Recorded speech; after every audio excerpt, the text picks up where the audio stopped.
వెళ్ళి మీ అమ్మని అడిగమ్మా, నాకు చాలా పని ఉంది.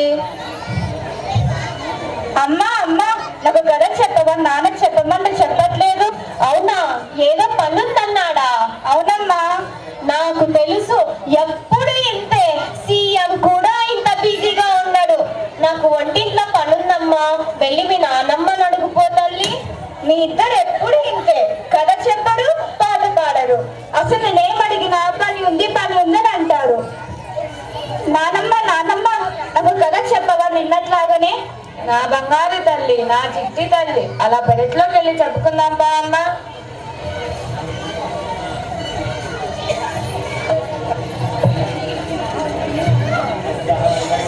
ఏంటి ఏదో పాచిపోయిన వాసన వస్తుంది? ఏం లేదండి, నిన్న మిగిలిపోయిన ఉప్మా ఉంటే పడేయడానికి వెళ్తున్నా. అంత ఎక్కువగా ఎందుకు చేసావే? మీకోసమే, దీన్ని బలుస్తారని. దీని పేరు ప్రభావతి. కోపం చాలా అతి, అస్సలు లేదు మతి.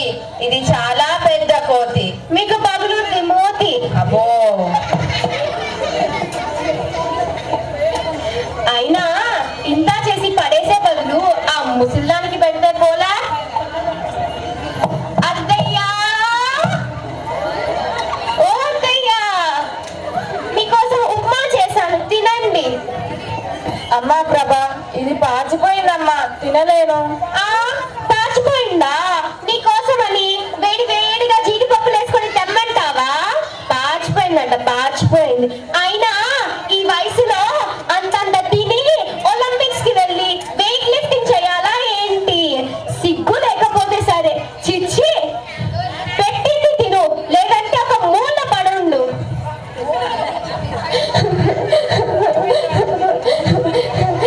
ఏమండి, నా ఇంట్లో ఇంతమందికి నేను చాకరీ చెయ్యలేనండి. మీకు ఇప్పుడు ఏమైంది? ఇంకా ఏం కావాలండి? మీరు పొద్దుననగా వెళ్తారు, పాప స్కూల్ కి పోతుంది. మీరు వచ్చేంత వరకు ఆ ముసలిదానికి నేను సేవలు చేస్తూ ఉండాలి. అంత గొప్ప సేవలు ఏం చేసావే? ఏం చేసేది మీకు చెప్పాలా ఏంటి? చెప్పకపోతే అర్థం చేసుకోలేరు. సరే సరే, ఇప్పుడు నన్ను ఏం చేయమంటావు చెప్పు. ఇంట్లో నేనన్నా ఉండాలి, ఆ ముసలిదైనా ఉండాలి. ఇప్పుడే చెప్పండి. ఈ వయసులో ఆమె ఎక్కడికి వెళ్తుంది? ఎక్కడికైనా పంపండి. ఆ ముసలిని మాత్రం ఇంట్లో వద్దు. ప్రతి ఊర్లో ఉన్నాయి కదా వృద్ధాశ్రమాలు, ఎక్కడ చోట చేర్చండి. వృద్ధాశ్రమానికి ఫోన్ చేయండి.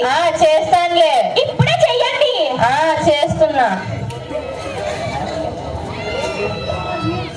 హలో, ప్రొద్దుటూరు వృద్ధాశ్రమమా అండి? ఒక ముసలావెన్ను మీ ఆశ్రమంలో చేర్చాలనుకుంటున్నాను. ఏంటండి? ఆవిడ మా అమ్మనేనండి. అనాథలు మాత్రమే చేర్చుకుంటారా? సరేనండి. ఏమి అనాథలు మాత్రమే చేర్చుకుంటారంట? అనాథ అని చెప్పండి, వేరే ఊరికి చేయండి. చేస్తున్నా. హలో, కడప వృద్ధాశ్రమమా అండి? ఒక ముసలావెన్ను మీ ఆశ్రమంలో చేర్చాలనుకుంటున్నా. ఆమెకు ఎవరు లేరండి. రేపు రమ్మంటారా? సరేనండి. ఇవాళే వస్తున్నామా చెప్పండి.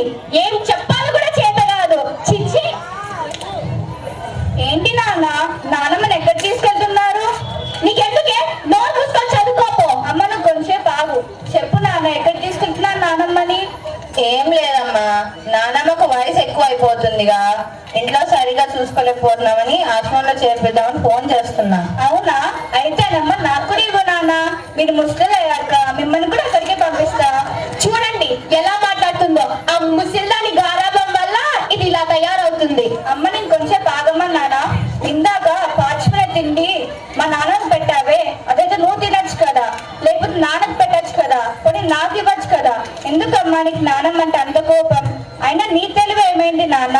నువ్వు నన్ను చిన్నప్పుడు ఎంత బాగా చూసుకుంటావు కదా, నాన్నప్పుడు నేను అంత బాగా చూసుకుంటే కదా. ఆ మాత్రం అర్థం కాలేదా? అయినా మీకంటే నన్ను నానమ్మనే బాగా చూసుకుంటుంది. రోజు కథలు చెప్తుంది, పాట పాడుతుంది, నాతో ఆడుకుంటుంది. మీరేమో పని ఉందని తప్పించుకుంటారు. నానమ్మ వెళ్ళిపోతే నాతో ఎవ్వరు ఆడుకోరు. అందుకే నన్ను కూడా నానమ్మతో పాటు పంపించండి. అప్పుడు మీ ఇద్దరే హ్యాపీగా ఉంటారు.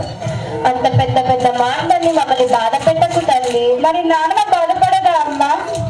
మా తప్పు తెలుసుకున్నాం తల్లి, క్షమించు. నన్ను కాదు, నానమ్మ దగ్గరికి వెళ్ళి ఆమె కాళ్ళ మీద పడి క్షమించమని అడగండి.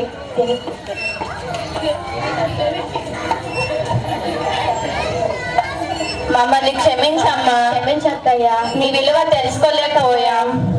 వెరీ గుడ్, ఇంకా లేవండి, క్షమించింది. ఎందుకంటే మా ముసిల్ది బంగారు కొండ.